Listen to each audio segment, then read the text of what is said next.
பத்திரிகை நண்பர்களுக்கு என்னுடைய நெஞ்சார்ந்த நன்றி தங்கம். எல்லாரும் இது பாதி நண்பர்கள். எனக்கு நீண்ட ஆண்டு காலமாக இந்த கலைத்துறையில் நான் பயணித்து இப்போ கொஞ்சம் கேப் ஆயிடுச்சு எனக்கு. இருந்தாலும் என்னை பல படங்களில் ஏதோ என்னுடைய நடிப்பையும் என்னுடைய அன்பையும் வெளிப்படுத்தி மக்களுடைய மனசுக்கு கொண்டு போய் சேர்த்து இன்றைக்கி இங்கே ஒரு ரஞ்சிதா நிற்கிறேன்னா அதுக்கு உங்களுடைய பங்களிப்பு மாபெரும் பங்களிப்பு. அது மறக்கவே முடியாது. அதே மாதிரி இந்த படம் தயாரிக்கிறதுக்கு இந்த தயாரிப்பாளர்கள் இருவருக்கும் நன்றி சொல்லிக்கணும். அவங்க அப்பப்போ மாமா மாமாம்பாங்க. ஏதாவது நீங்கள் வேறு எதுவும் நினச்சிக்க வேண்டாம். அது அந்த ஊர் வட்டார வழக்கு. மாமா அப்படிங்கிறது நம்ம மாமா, மாப்பிள்ளை அப்படிங்கிறது ஒரு பாசம். இந்த படம் எடுத்தவங்களுக்கு என்ன வருங்கிறதெல்லாம் கூட தெரியாது பாவம். ரொம்ப வெள்ளந்தித்தனமான நாட்கள். வரும் பொழுதே எந்த நடிகனை போட்டால் படம் எடுக்கலாம், இந்த இயக்குனர் வச்சா என்ன வியாபாரம் வரும், யார் இசையமைப்பாளர், இந்த கஷ்டப்பட்டு காசு சேர்த்திருக்கிறோமே, இது சூதாட்ட மாதிரியான தொழிலாச்சு, தியேட்டர் கிடைக்காது, சின்ன படங்கள்லாம் ரிலீஸே ஆகாது, போராட வேண்டியது வருமே, 500 படங்கள் வருஷம் குப்பைக்குள்ளே சுடுகாடு மாதிரி கீழே விழுந்து செத்துக்கிட்டே இருக்குது, இதில் நம்ம முதலீடு பண்ண போகிறோமே என்ன ஆகும் அப்படின்னு. 100 கோடி வச்சு படம் எடுக்கிறது பெரிய விஷயம் இல்லைங்க. கார்பரேட் மாதிரி தான் உழைச்சி ரத்தத்தில் வேர்வையாக சிந்தி சேர்த்தி வச்சிருக்கிற அந்த காசை கொண்டாந்து எடுத்து பண்ணுறது பெரிய விஷயம். அந்த நம்பிக்கைக்கு நான் ரொம்ப நன்றி. இந்த படம் ஓடுது ஓடலை அதெல்லாம் அப்பாற்பட்ட ஒரு விஷயம். ஆனால் இருந்தாலும் என் மீது ஏதோ என்னோட ஃபேமிலி மாதிரியே ஆயிட்டாங்க. என்னுடைய குடும்பம் மாதிரியே ஒரு உணர்வு ஒரு தயாரிப்பாளருக்குள்ள.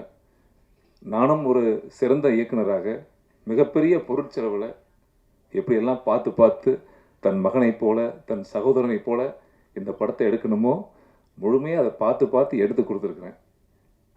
இதில் அண்ணன் ஆர் விஜயகுமார் என்ன சொன்னார், என்னடா எல்லாம் புதுமுகமாகவே நம்ம ஊர் பக்கம் பண்ணியிருக்கிறீங்க அப்படின்னு. முதல் ஒரு காரியம் இருக்குது. எந்த நடிகர்களும் எனக்கு நண்பர்கள் கிடையாது. எந்த நடிகர்களுக்கு பணம் கொடுத்து எடுக்கிற அளவுக்கு எங்கிட்ட பெரிய தயாரிப்பாளரும் கிடையாது. ஒரு கதைக்குத்தான் நடிகர்கள் அப்படிங்கிற மாதிரி தான் என்னைய நான் மிகவும் மதிக்கின்ற ஆர்கே செல்வமணி அவர்கள் பொன்விலங்கில் ஒரு புதுமுகமாக அறிமுகப்படுத்தினார். அன்னைக்கு அவருக்கு இருந்த புலன் விசாரணை, கேப்டன் பிரபாரன், செம்பருத்தி டைமில் அவருக்கு இருந்த ஒரு மார்க்கெட் வணிக ரீதியில் பல பெரிய ஹீரோக்கள் வந்து கேட்டும் கூட இல்லை இந்த கதைக்கு இந்த பையன் தான் சரியாக இருப்பான் அப்படின்னு சொல்லி நான் அறிமுகப்படுத்தினார். அந்த நன்றி அந்த வாழ்க்கையில் இப்போ நிற்கக்கூட நான் அவரை போய் சந்திக்கவே இல்லை. அவரோட ஒரே ஒரு கவலை எப்பவுமே சொல்லுவார், நீ என்னைக்காவது ஜெயிச்சா மட்டும் வந்து பாடுறா, இல்லாட்டி வரவே வராதுடா அப்படின்பார். எனக்கு ஏதோ எங்கள் அம்மா கிட்ட பேசுகிற மாதிரி ஒரு உணர்வு, அவர் மேலே மட்டும் ஒரு மரியாதை இருக்கும். இந்த காலத்தில் ஒரு புதுமுகங்களை அறிமுகப்படுத்துறது கஷ்டம். ஏமா வீட்டை விற்று படம் எடுப்பான் சொல்லுங்க, இது எவ்வளோ பெரிய சிரமமான காரியம். அப்படிப்பட்ட இடங்கள்ல நான் ஒரு கதைக்கு ஆர்டிஸ்ட் தேடிக்கிட்டே இருக்கிறேன். ஒரு மண் சார்ந்த கதை, இந்த கவுண்டம்பாளையம், அப்புறம் நான் பிறந்த ஊர் அது, அந்த ஊர், அந்த கவுண்டம்பாளையத்தில் வழக்கமாக எத்தனையோ சினிமாக்கள் நடிச்சிருக்கிறேன். கற்பனை நிறைந்த கதை, நிறைய மாதிரியான பயணம் என்னுடைய வாழ்க்கையில் நடந்திருக்கு. நான் தான் கடகராசி. இதில் யார் கடகம்? மாமா லவி தங்கமே. நட்சத்திரம் செமையா இருக்குமே. ஞாபகம் இருக்குல்ல மணிக்கு? எத்தனை வருஷம் ஆச்சு தங்கம்? சித்திரா. சே ஐயோ என்ன பண்ணி. ஸோ அப்புறம் ஒரு நடிகர்கள் எடுக்கும்போது இதை நான் நடிக்கிறதா யார் ஒன்றுமே கேட்கல இவங்க 2 பேரும். அப்புறம் நான் என்ன பண்ணேன், ஒரு ஆர்டிஸ்ட் வேணும் நமக்கு. இந்த சினிமாவில் இது எப்படி நடிகர்களை போய் தேடி கேட்குறதுன்னு தெரியாது. ஏன்னா என்னை வச்சு இயக்குனர் டைரக்டர் இங்கே எல்லோரும் மேடையில் இருக்கிறாங்க. நான் ரொம்ப எளிமையான ஆள்னு நான் சொல்கிறத விட அவங்களாம் சொல்லும்போது எனக்கு கண்ணில் தண்ணி வருது எனக்கு. பட் நான் இங்கே ஒரு துறையிலையும் ஒரு புதுமை ஆர்டிஸ்டையும் இந்த படத்தில் மொத்தமாக 36 பேர் அறிமுகப்படுத்தியிருக்கோம். அதில் முக்கியமானவங்க மட்டும்தான் அழைச்சிருக்கிற மேடையில். மீதி பாதி பேர் வீட்டில் இருந்து கூட இந்த காணொலியை அவங்க கேட்கலாம். அவங்களுக்கு என்னுடைய மனமார்ந்த நன்றி தங்கங்களே. பாவம் இரவும் பகலும் எங்களோட துணையாக இருந்து ஒரு உதவியாக இருந்து கஷ்டப்பட்டவங்க எல்லாருமே. இவங்களும் சரி, இதில் இருக்கக்கூடிய ஒருத்தவங்களும் கிட்டத்தட்ட ஒரு 6 மாத காலமாக இவங்களுக்கெல்லாம் பெரிய பயிற்சி பற்றை எடுக்கிறன்ற பேரில் எல்லாத்தையும் தனியாக உட்கார வச்சுட்டு 6 மாதமாக உட்கார வச்சு எந்த வேலையுமே செய்யலை. கதையை சொன்னோம். அந்த கதைக்கு அவங்களுக்குள்ள என்ன பெரிய கலை, என்ன விஷயம் இருக்குதோ அதை அழகாக வெளியே கொடுத்தாங்க. உங்களுக்கு எல்லாத்துக்கும் நன்றி சாமி. சூப்பர் சாமி.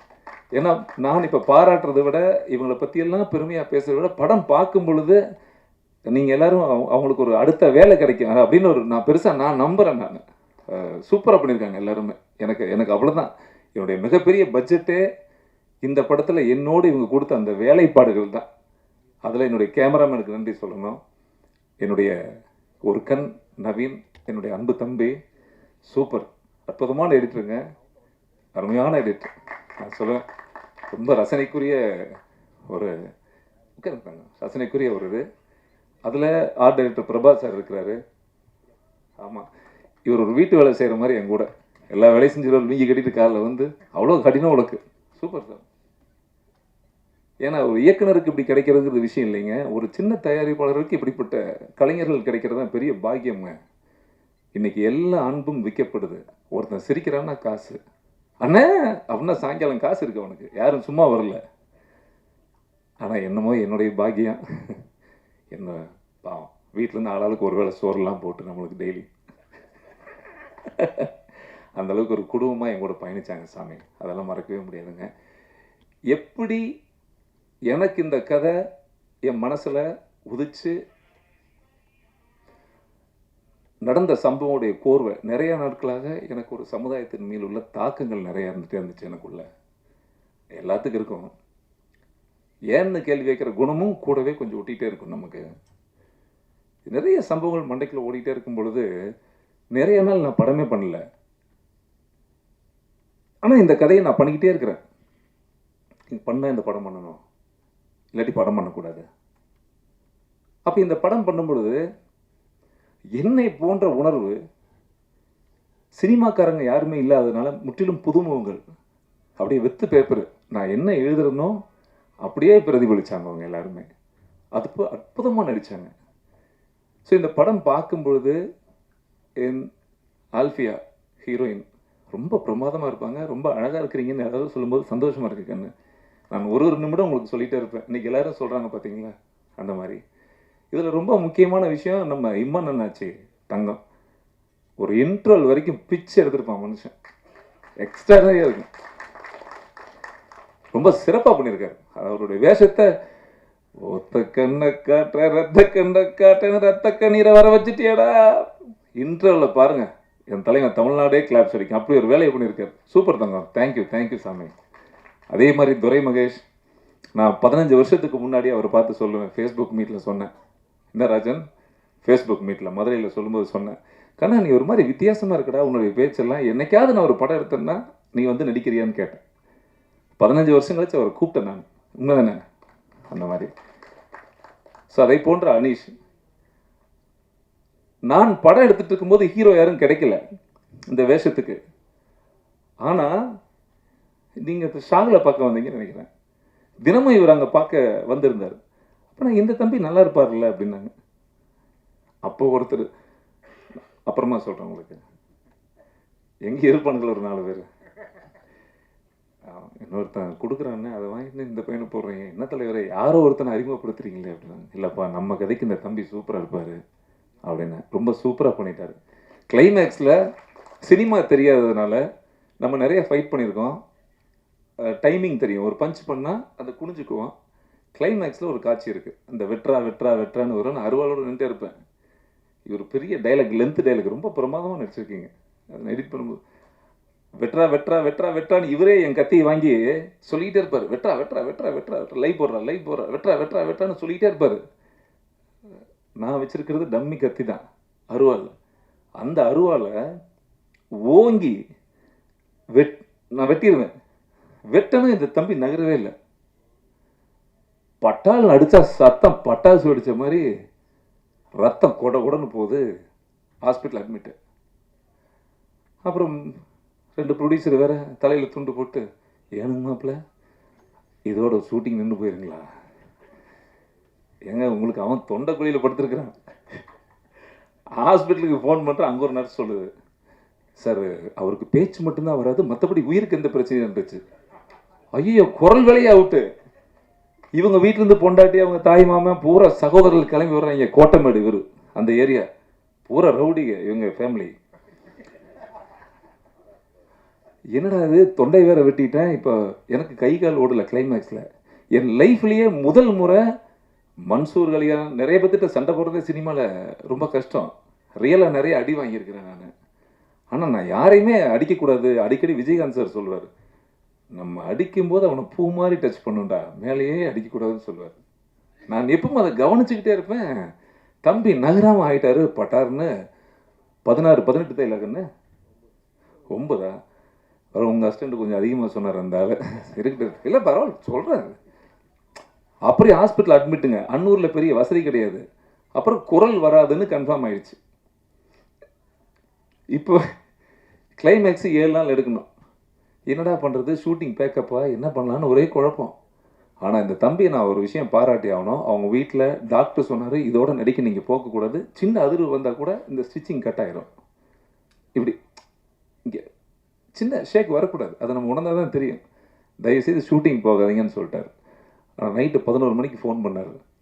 ஃபோன் பண்ணி அவர் அசிஸ்டண்ட் வச்சு பேசினார். இல்லை சார், நான் ஷூட்டிங் நிற்க வேணாம், நான் வந்துடுவேன் சார் காலையில் அப்படின்ட்டு திரும்ப வந்து 5 நாள் ஃபைட் எடுத்து நடிச்சாங்க சார். இது ஒரு இந்த படத்தில் எனக்கு ஒரு குற்ற உணர்ச்சி. நான் யாராவது ஒரு விஷயம் பண்ணிட்டேன்னா இது என் வாழ்க்கையிலேயே அது மனசுக்குள்ளே ஓடிட்டே இருக்கும். ஒருவேளை உயிருக்கு ஏதாவது ஆயிருந்ததுன்னா என்னடா பண்ணியிருப்பேன் அப்படின்னு எனக்கு ஒரு கவலை கண்ணா உட்காருங்க, அவ்வளோதான். ஸோ இதை போன்ற பொக்கிஷங்கள்லாம் வச்சு ஒரு படம் கிடைக்கிறது எனக்கு எவ்வளோ பெரிய பாக்கியம். இதுக்கெல்லாம் இந்த கதையை நான் யோசிக்கும் பொழுது என்னோடு பயணித்த திரு செந்தமிழன் சார் அவங்க. எப்பவுமே நான் கதையை வந்து பாரதி சார்கிட்ட டிஸ்கஸ் பண்ணுவேன். அவர் ஒரே வார்த்தை சொல்லிட்டார், நான் அடுத்த படம் இப்போ யோசிச்சுட்ருக்கேன், இதுக்குள்ளே இந்த ஜிபி ரேம் நான் ஏற்றிக்க மாட்டேன் சொல்லிடுறாதேன்ட்டார் அவர். சரி, இப்போ இவர்கிட்ட சொல்லும்போது நல்லா இருக்குங்களே கதை அப்படின்னாங்க. என்னோடய உதவி இயக்குனர் ராமமூர்த்தி, சாரா, வெங்கட்டு, சும்மா நாங்கள்லாம் உட்காந்து அப்படியே பேசிக்கிட்டே இருப்போம். 10 வருஷமாக. என்னடா 10 வருஷமாக பேசிகிட்டே இருக்கீங்க ஒரே கதையானா? 10 வருஷமாக நடந்துகிட்டே இருக்குது, காலங்காலமாக இந்த கதை நடந்துக்கிட்டே இருக்குது, இனியும் நடக்கும், இது நடந்துக்கிட்டே தான் இருக்குது. அப்போ அந்த நமக்குள் இருக்கிற தாக்கமும் நமக்குள் இருக்கிற அந்த வேகத்துக்கும் ஒரு நாளும் இந்த கதை உருவாகி பிரமாதமாக இருக்கும். எனக்கு என்ன ஒரு ஆசைங்க, வழக்கம் போல் எனக்கு இத்தனை பேர் மேடையில் பேசும்போதும் ஒரு சாதிப்புறமாக வரக்கூடாது. கண்டிப்பாக சத்தியமாக வராதுண்ணா அந்த படம் இல்லை. ஏன்னா எனக்கு அப்படி ஒரு விஷயம் இருந்தால் இவங்களை கூப்பிடும் போதே நான் ரொம்ப குற்ற உணர்ச்சி, என்னடா தர்ம சங்கடமாக. இப்போ மேடையில் இருக்கிற யாருமே எனக்கு தெரிஞ்சவங்க புதாலே கிடையாதுங்க. நிறைய பேர் சொல்லுவாங்கள்ல, இவங்களை வச்சு ரிலீஸ் பண்ணால் இத்தனை மில்லியன் வியூ போகும், அத்தனை மில்லியன் வியூ போகணும். எனக்கு பெரிய நன்றி கடன். நான் விரும்புகின்ற மனிதர்கள் என் தாய் தந்தையை போல எனக்கு பிடிச்சவங்களை கூப்பிட்டு இந்த விழா நடக்கும்னு ஆசைப்பட்டேன். எனக்கு இவ்வளோ தான் என்னுடைய உலகம் சினிமாவில், எனக்கு அது போதுமானது. அது ஏன்னா அவங்க சொன்ன வார்த்தைகள் அத்தனையுமே உண்மை. அதை நான் பெருசாக மலை போல நம்புகிறேன். இந்த படம் ஒரு அர்த்தமுள்ள படம்.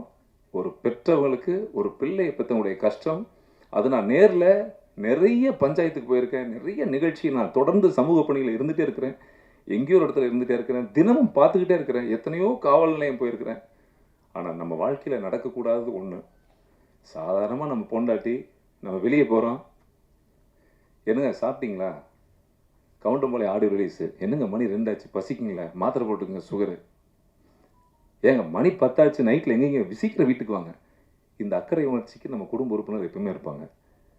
இதுவே எப்படின்னா, தான் சாமியாக நினைக்கக்கூட ஒரு பெண்ணை பெற்ற ஒரு தகப்பன் பெற்றவங்க தான் குழந்தை மேலே எவ்வளோ அக்கறை வச்சு வளர்த்திருப்பாங்க அந்த பிள்ளைகளை.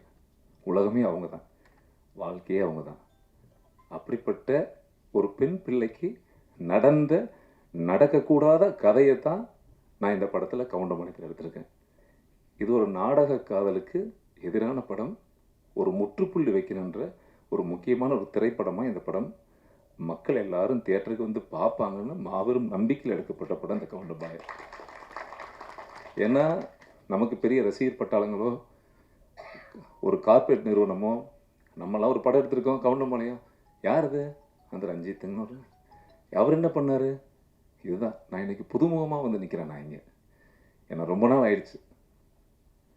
அப்போ மக்கள்கிட்ட கொண்டு போய் சேர்க்கறது கஷ்டம், தியேட்டர் கிடைக்கிறது கஷ்டம், எல்லாமே கஷ்டம். இது எல்லாத்துக்கும் அப்பாற்பட்டு இன்றைக்கி மக்கள் உள்ளே வர்றது ரொம்ப கஷ்டம். ஆனால் நான் திரும்ப திரும்ப நம்புகிறேன். ஏன்னா தமிழ் சினிமாவில் இன்றைக்கி மூலக்கல்லாக இருக்கிற எல்லாருமே ஒரு காலத்தில் ஒதுக்கப்பட்ட கல்லாக இருந்தவங்க தான். எல்லா புதுமுகமும் தான் இன்றைக்கி உச்சம். அந்த வகையில் நாங்களும் ஒதுக்கப்பட்ட கல்லாக இருந்தாலும் இந்த படத்தின் மூலமாக மூலக்கல்லாக வருவோன்னு நம்பி மக்களை நம்பி வந்திருக்காங்க. ஸோ இதுதான் நம்ம வாழ்க்கையில். இதில் நான் கூப்பிட்ட உடனேயே ஒரு ட்ரெய்லரை பார்த்துட்டு தர்ம சங்கோஜமான ஒரு நிலைமைக்கு உண்டாயிடுமோ இல்லையோ அப்படிங்கிற எந்த விதமான இது இல்லாமல், இல்லைடா ரஞ்சித் நல்ல படம் தான் எடுத்திருப்பான்னு சொல்லி வந்த என்னுடைய அன்பு தங்கம், என்னுடைய மறுமலர்ச்சி, என் வாழ்க்கையில் மறுமலர்ச்சி இயக்கிய என் பாரதி. நான் அவர் அப்படித்தாங்க. தேனப்பன் சாரு, கனல் கண்ண மாமா, தேனப்ப மாமா, சேரன், இன்னொருத்த விட்டுட்டீங்க நீங்கள், பாரதி. எல்லாரும் இந்த சிவன் காலனி நாங்கள்லாம் ஒரு தேவராஜ் தங்கத்துக்கு தெரியும். அந்த டீமில் நடிகர் தேவராஜ் இருந்தவருங்கிறத தாழ்மையோட கருத்தோட சொல்லிக்கிறேன். ஆமாம்மா, இல்லை இல்லை, நட்பு வளையம், அது ஒரு பெரிய ஒரு மகிழ்ச்சி. ஸோ அப்படிப்பட்ட காலகட்டத்தில் கூட அவர் படம் பண்ணும்போது எங்கே போனாலும் எனக்கு முக்கியத்துவம் கொடுத்தே கதை சொல்லுவார். அப்போ நான் சொல்லுவேன், ஏங்க நீங்கள் என் பேரை சொன்னால் அவன் வேணான்னு சொல்லிட்டான், எதுக்குங்க? இல்லை நண்பா நான் விடவே மாட்டேன்னு சொல்லி கடைசியாக ஒரு படம் மறுமலர்ச்சி பண்ணும்போது கூட அங்கேயே ரஞ்சித் தாங்க பண்ணணும் அப்படின்னு ஹென்றி சார்கிட்ட சொல்லி எனக்கு அந்த வாய்ப்பை வாங்கி கொடுத்து இன்னைக்கு நான் அவார்டு வாங்கினதுக்கு காரணம் அதுதான். எனக்கு இன்னைக்கு எந்த பகுதியில் போனாலும் மறுமலர்ச்சி படம் என்னை ஒரு நடிகனாக மக்கள்கிட்ட கொண்டு போய் சேர்த்துனதுக்கான எல்லா பெருமையும் உங்களுக்கு தான் சாமி. எங்கள் அம்மா மூலமாக சொல்லிக்கிறேன், உங்களுக்கு தெரியும்னு நினைக்கிறேன், சரியா? அது அவ்வளோ பெரிய நன்றி இருக்குது. கனல் கண்ண மாமாவை பற்றி நான் சொல்ல தேவையில்லை. ஏன்னா என்னுடைய சகோதரன் 2 பேரும் ஒன்றா தான் சுற்றுவோம். எங்கே பார்த்தாலும் பைக்கில் இவருக்கு பின்னாடி என்ன நிறைய நான் குண்டா இருக்கிறதுனாலங்க என்னை ஃபைட்டராகவே நினச்சிட்டாங்க. கரெக்டா? நான் ஸ்டண்ட் யூனியன் தான் இருப்பேன், நானும் ஃபைட்டர் தான். டெய்லி இவர் டியூஷன் எடுப்பார் புதுமுக நடிகர்களுக்கு. அப்போ நான் அவரும் போயிட்டு எவ்வளோ மாமா கிடைக்கும் கிளாஸ் எடுத்தா அப்படின்னு 2 பேரும் போய் ஃபைட்டு சொல்லி கொடுப்போம் நிறைய பேர்த்துக்கு. ஸோ எனக்கு என் தங்கத்தை நான் மேடையில் ஒரு வரியில் சொல்லி அதை முடிச்சிட முடியாது, அவ்வளோ இருக்குது எனக்கும் கனலுக்குள்ள வாழ்க்கைகள். ஐ லவ் யூ மாமா, ஹாப்பி மாமா, வந்தது ரொம்ப சந்தோஷம். தேனப்பன் மாமாவை சொல்கிறது, கடுமையாக உழைப்பால் உயர்ந்த ஒரு அற்புதமான ஒரு நல்ல நண்பர். இன்றைக்கும் கமல் சாரை வச்சு 4 பெரிய படம் பண்ணார், எவ்வளோ பெரிய படங்கள்லாம் பண்ணார். அதெல்லாம் இருந்தால் கூட நிலை தடுமாறாமல் எப்போ எளிமையாக நாங்கள் 2 பேர் பேசினா சந்திக்கும் பொழுது ஒரு சொந்த தம்பி பார்க்குற மாதிரி, அண்ணனை பார்க்குற மாதிரி ஒரு உறவாக இன்றைக்கி எங்கூட பயணிக்கிற நல்ல ஆத்மா. எனக்கு அது பெரிய விஷயம். இது எல்லாம் ஒரு பக்கம் இருந்தால் கூட பேரரசு சார் ஒரு நல்ல சமூக அக்கறை சிந்தனை கொண்ட ஒரு நல்ல மனிதன். அவர் நான் நிறைய அவரை ஃபாலோ பண்ணுவேன். ஒரு படத்துக்கு அவர் நடிக்கிறதுக்கு கூட நான் சாரை மீட் பண்ணோம். ஆனால் அந்த கதை ப்ரொடியூஸ் சரியாக செட் ஆகலை, அது அப்படியே தள்ளி போயிடுச்சு. எனக்கு அவர் ஒரு படத்தில் வரக்கூடிய காட்சிகளும் வசனங்களும் மனித உணர்வு, மனித வாழ்க்கையை பிரதிபலிக்கிற ஒரு கோபம், ஒரு ஆங்கிரி மேன், அது இப்போ இல்லை, அது எப்போவுமே அந்த சமூகத்தோடைய ஒரு ஒரு தொடராகவே இருந்துகிட்ருக்கும். எனக்கு அதுக்காகவே நான் சொன்னேன், சார் வரணும். எனக்கு ரொம்ப சந்தோஷம் சார், ரொம்ப மகிழ்ச்சி சார். அது தேங்க்யூ. அப்புறம் என் செல்லம் பிரபஞ்சம் பிரவீன்காந்த், சொல்கிறதுக்கு ஏதாவது எப்படி சொல்கிறதுன்னா, நான் ஹிந்தியில் நான் ஆக்சுவலாக அந்த ரட்சகனுடைய நான் 10-20 வாட்டி பார்த்துருக்கேன் சாமி தியேட்டரில். என்ன மேக்கிங்! இன்றைக்கும் அவருடைய படங்கள் இளைஞர்களுக்கு மத்தியில் அந்த பாடல்கள்லாம் அவ்வளோ கொண்டாடப்படுது சாமி. எங்கேயோ நேற்று கூட ஒரு பேட்டி பார்த்தேன், ரொம்ப வலிச்சது. அது எங்கேயோ ஒரு இடத்துல ஒரு முட்டு கிடையாது, இல்லைன்னா நம்ம மண்ணிலிருந்து ஒரு மிகப்பெரிய இயக்குனர் வெளியே வெடித்து வந்திருப்பார். அவருடைய முயற்சிகள் எல்லாமே பெரிய பொருட்செலவு, அப்பா பிரம்மாண்டம், அது ஏதோ அப்படின்னு எப்படியோ இருக்கும். அதெல்லாம் சான்ஸே கிடையாது சாமி. உண்மையாக சாமி ரொம்ப சந்தோஷம். அவரும் என்னை போல சமுதாயத்துக்கு எதிர்த்து இன்னைக்கு நிறைய யூடியூப்லாம் பார்க்குறேன். என் தங்கம் அற்புதமாக பேசிகிட்டே இருக்கிறீங்க, ரொம்ப அந்த பணி சிறக்கட்டும் சாமி, சூப்பராக இருக்கும், அழகு. அப்புறம் எங்கள் அண்ணனை பற்றி சொல்ல தேவையில்லை. என்னுடைய கல்லூரி சீனியர்னெல்லாம், அதாவது ஊருக்கு போனாவே உதயகுமார் பார்த்தீங்களா அப்படிம்பாங்க.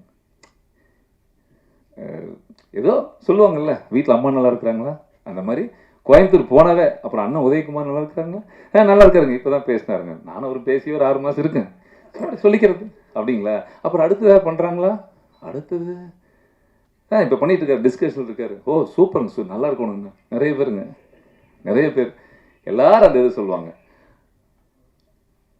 எங்கள் மண்ணில் ஒரு இயக்குனர் என்னோட ஊர்லேருந்து வந்து பெரிய படம் பண்ணும் பொழுது அவ்வளோ ப்ரௌடு எனக்குலாம்.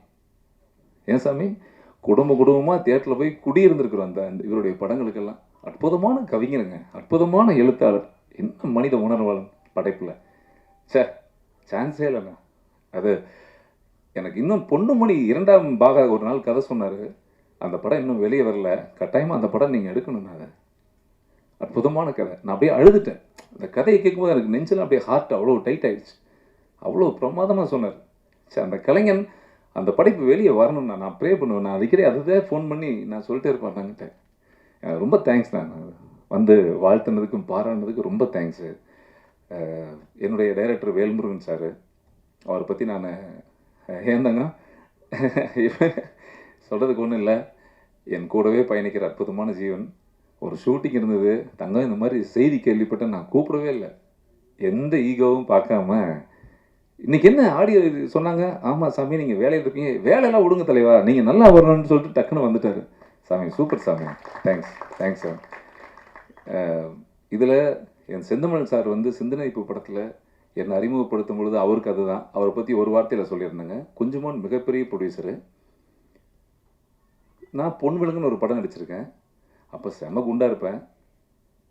இவர் டிஸ்கஷனில் இருக்கார். பெரிய ஹீரோக்கள் கமிட் பண்ணி வச்சுட்டாங்க படத்தில். இவர் தான் இந்த செவத்தில் ஒன்று கிடைக்க யாருங்க நீங்களா? அப்படிப்பா, யார் அது போஸ்ட் ஒட்டி இருக்குது, இந்த பையன் யார், கதைக்கு சூப்பராக, நல்லா புரிஞ்சுக்கணும் சார்.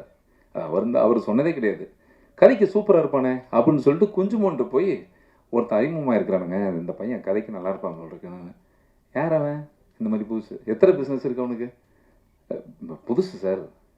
ரிஜெக்ட் பண்ணிட்டாங்க நம்மளை. என்னை ரிஜெக்ட் பண்ணிட்டாருங்கிற ஒத்த காரணத்துக்காக என்னை கூப்பிட்டு பார்த்தாங்க, பேசிட்டாங்க. அப்புறம் நான் ஃபோன் பண்ணுவேன், சொல்கிறேன்ட்டே இருப்பார்.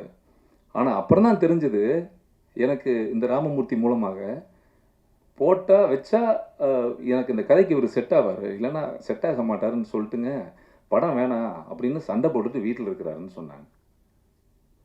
எனக்கு என்னங்க இப்படி ஒரு முட்டாள்தனம் பண்ணுறீங்க, நான்லாம் சாதாரண ஆள், என்னங்க என்ன போய் இப்படி பண்ணிட்டீங்களே.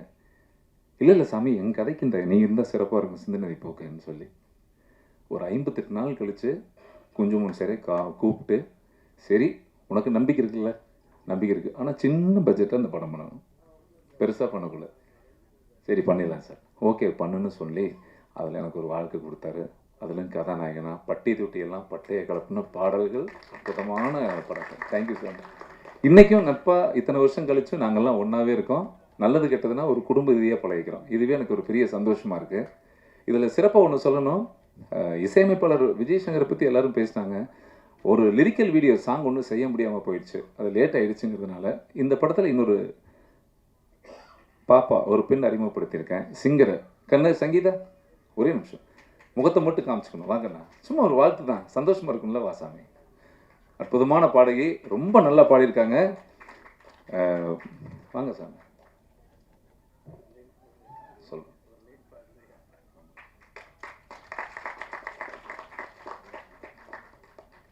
இதில் முக்கியமான விஷயம் என்னென்னா, சார் அறிமுகப்படுத்திடாதீங்க சார், தயவுசெய்து வேணாம் சார்னு ஒருத்தர் தடுக்கிறாரு இந்த மியூசிக் டைரக்டர்.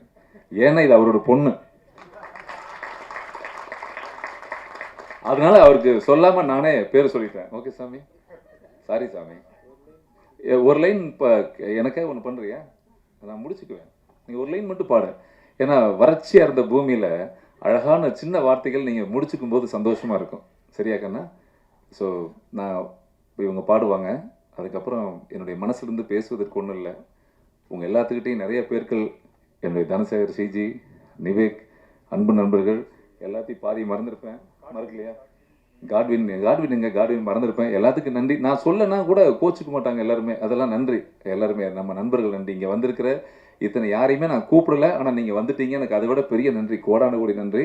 தயவு செய்து, நான் நீண்ட நாட்களுக்கு பிறகு ஒரு படத்தை இயக்கியிருக்கிறேன் ஐயா. ரொம்ப நாளுக்கு அப்புறம் உங்களை எல்லாம் பாதம் தொட்டு கேட்டுக்கிறேன், மக்கள்கிட்ட கொண்டு போய் தயவு செய்து சேருங்க. எனக்குன்னு பெரிய ஊடக சக்தியெல்லாம் இல்லை.